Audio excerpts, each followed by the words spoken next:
mi ngoog dina fàttaliku sacrifice yi nga xamante ni nit ñi def nañ ko ba ci moom sax mi nga xamante ni jotul nañ ko tëj ci kaso bi ba li nga xamante ne mooy déception du am ci diggante moom ak sénégalais yi Bassirou Diomaye Faye le président de la République discours am bi nan nga ko jàngatee Georges Nessa Diop. waaw un discours très responsable et il est allé à l'essentiel. Oui. maanaam en quelques mots il a su rassurer les Sénégalais en tout cas Sénégal yi ko déglu. bu ma doon def sondage tey ma ne Sénégal yi déglu nañ ko avec comment on appelle ça encore là déglu nañu benn discours responsable. Un discours rassembleur également. Parce que si kàddu yi mu wax xam na ne xam na liggéey bu koy xaar. xam na que peuple askan wi les attentes du peuple sénégalais dañoo bëri. Les attentes sont très nombreuses. Que ce soit au niveau de même au niveau de la démocratie parce que foofu war na si am liggéey bu mu war a def au niveau de la justice moom wax na ko si boppam. xam na ne qu'il y a justice moom am na si liggéey bu bëri bu mu si war a def parce que justice Sénégal dafa amoon fu mu toll woon neexatul woon Sénégalais yi il va falloir qu'il réconcilie les Sénégalais avec la justice. Effectivement. ba Sénégalais yi commencé amaat espoir ci seen justice gën a gëm seen justice mais également gën a gëm seen démocratie. warul nekk président bi nga xam ne c'est un président politicien. J'entends par président politicien président bi nga xam ne. oui dès mu toog rek day daal di calculer naka laay def ba am un deuxième mandat naka laay def ba faagaagal suma opposition. comme ni ñu ko déggee woon que avec l'ancien président bi doon wax ne il faut réduire l'opposition à sa plus simple expression. oui en tout cas bañ a doon président boo xam ne. politique la jiital plutôt que liggéey. parce que fu mu nekk nii réew mi liggéey la soxla. obligation de résultat. obligation de résultat. te loolu yaakaar naa moom en tant que jeune wax naa ko fi keroog il sait bien que lu koy gën a xaar son plus grand chantier fu mu nekk nii. oui mooy l'emploi des jeunes. mooy toppatoo béykat yi. mooy toppatoo nappkat yi nga xam ne également ils ont perdu tout espoir. oui la preuve par ces pirogues ces centaines de jeunes qui quittent le Sénégal pour aller se suicider dans la mer parce que loolu suicide laa ko teg donc sur tous les côtés sur tous les plans. xam na ne président Diomaye xam ne am na koy xaar Sénégal ñu ngi ko fay xaar te c'est une chance pour lui. oui pour un président d'être élu comme ça au premier tour avec 54,28%. ça veut dire que yow. ta légitimité kenn naatable woo ko. askan wi yow la ñu àndal. et ça c'est déjà un bon début que nga jiite askan wi nga xam ne ñoom ñëpp en tout cas la majeure partie. jox nañ la seen kàddu ils ont voté pour toi donc ils ont placé leur confiance en toi yow nag li des nag yow yaa ko war a def. mooy comment réconcilier les Sénégalais. te loolu dès les premiers actes qu'il va poser Sénégalais nañu juger à partir de ça. Déjà le gouvernement qu'il va former rek. oui bon xaw ma tey la koy former wala demain. en tout cas peut-être man am sax d'ici ce soir mu jël ay yenn décrets yi. parce que naturellement il va falloir y a des décisions à prendre d'ici. wax nga ko décision à prendre te bokk na ci mu teg benn gouvernement. gouvernement bi am chef de gouvernement tey jii dina bokk quand même ci mbir yi nga xamante ne nit ñi dinañ si gën a bàyyi xel te aussi moom mooy peut-être annoncer la couleur choix yi nga xamante ni da koy def. doon ay choix yoo xamante ni fortuit lay doon. oui mais loolu moo tax mu ne la dès les premiers actes qu'il va poser. par la formation de son gouvernement. oui ñu bëri nañu xam ne kii il est venu pour travailler wala kii il est venu pour continuer à faire de la politique. moo tax ma ne la il doit éviter d'être un président politicien. te loolu boo ko gisee par exemple à partir de la formation de son gouvernement. Même le choix de son premier ministre pourra te renseigner sur en tout cas ses orientations. di nga xam ne kii day ñëw pour liggéey wala kii day ñëw pour continuer sa politique. te loolu c'est à travers le gouvernement qu'on va le juger. pour l'instant c'est juste à partir du gouvernement parce que encore une fois loolu nag sénégalais dañ ko war a bàyyi xel c'est-à-dire bu ñu yaakaar ne Diomaye day toog rek daal di régler problème sénégalais yi. non loolu mënu ko. il y a des choses qu'il peut même pas faire en 100 jours waxtuma sax en une année. nga yaakaar ne Sénégal problème mu Sénégal yëpp seront réglés. en un temps record loolu c'est pas il n'est pas un magicien pour le faire. am na yoo xam ne nag des actes qu'il va poser. dans l'immédiat qui vont montrer maintenant sur. effectivement. kii ban sens ban orientation la jox par exemple son magistère. loolu bon ça se verra peut-être dans quelques jours.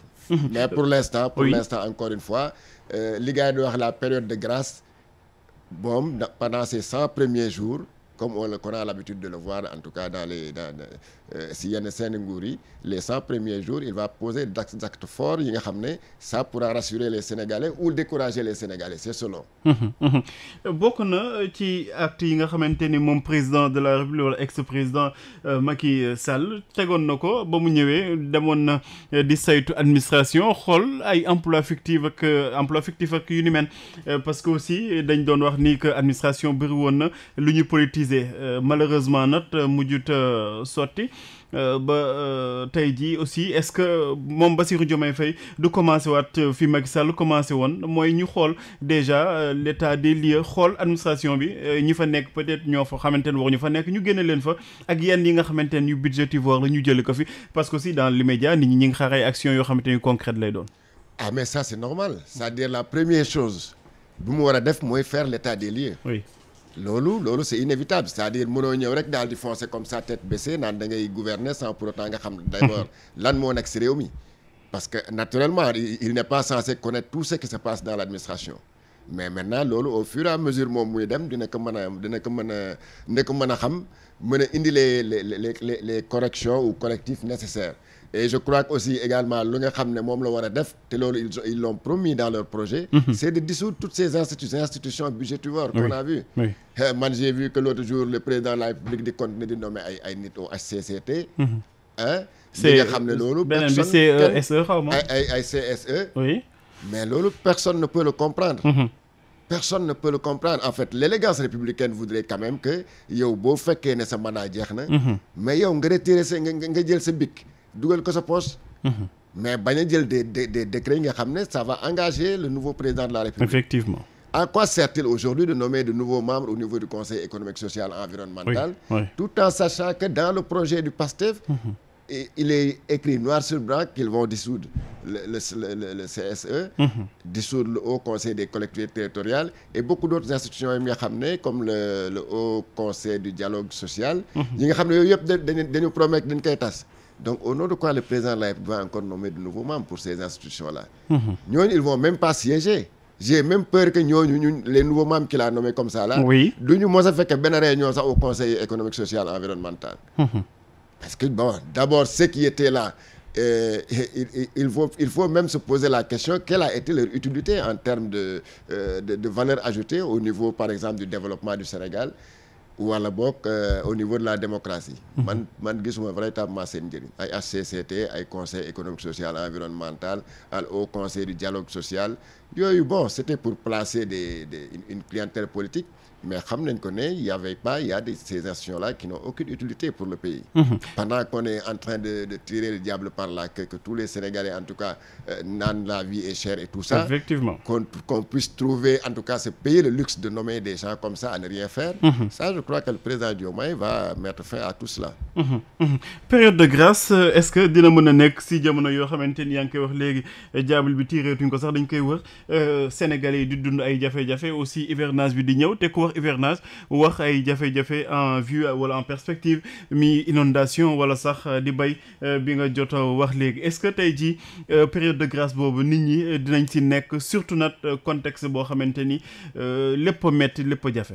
Non, en fait quand je dis période de grâce cela ne veut pas dire que alors le président devra rester 100 jours yi nga xam ne voilà lu mu def yëpp gars yi dañuy tàccu non pas forcément mais aujourd'hui par exemple la nouvelle opposition opposition bu bees bi war na mën a may le nouveau président une période de grâce bi nga xam ne ça va lui permettre au moins de prendre ses repères comme on dit ñoom politique yi voilà non mais c'est pas parce que dañ la gagner rek nga ne voilà ñun on est devenu une nouvelle opposition suba nañu organiser marche pour dénoncer tel acte posé par le président effectivement de la République ou bien parce que donc bu ñuy wax période de grâce baal ma ci dog bi Georges Nessa li muy gën a engagé mooy homme politique yi nga xamante ni parfois dañuy yàqamti nga def benn mbir rek ba ñu génn ci ay voilà manifestation moo tax ma ne la cette période de grâce là ces 100 premiers jours là opposition bi la gën a intéressé parce que c'est pas il faudrait pas par exemple que dès la semaine prochaine que nga daal di gis ñi nekk si opposition bi daal di génne ay communiqué Amadou Ba le président def na lii wala def na lële tout en sachant que c'est un nouveau président qui vient d'arriver qui n'a pas encore pris ses repères qui n'a même pas encore fait l'inventaire qui n'a pas fait comment on appelle ça encore là qui n'a pas encore fait l'état des lieux te loolu état des lieux yow tu l'as évoqué tout à l'heure ce sera difficile de faire l'état des lieux en 2 mois. 100 jours, c'est combien? C'est pas beaucoup ça. Mais nag de là bu fekkee ne dañ ko bëgg a dimbale ñoom ñi nga xam ne ñooy opposition bi. oui. te man gis naa si ñu bëri ñoo xam ne tey demoon nañu au truc à la cérémonie d'investiture. am na ay opposants yi fa nekkoon ñu bëri sax. Mais ils ont tous salué en tout cas l'avènement du président Diomaye. Et je crois également qu'ils vont continuer sur cette posture républicaine au moins pendant les 100 premiers jours bañ ko jéem a mettre les bâtons dans les roues wala de saboter liggéeyam par des actes yoo xam ne c'est des actes anti-républicains. am na solo bu baax a baax ñu dem dégluwaat Diomaye. Je voudrais souligner et apprécier le rôle important joué par votre institution dans le bon déroulement du processus électoral jusqu'à son terme.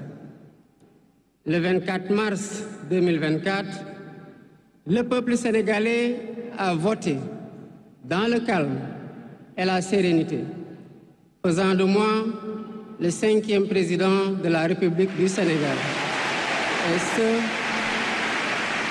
dès le premier tour, avec 54,28% des suffrages valablement exprimés.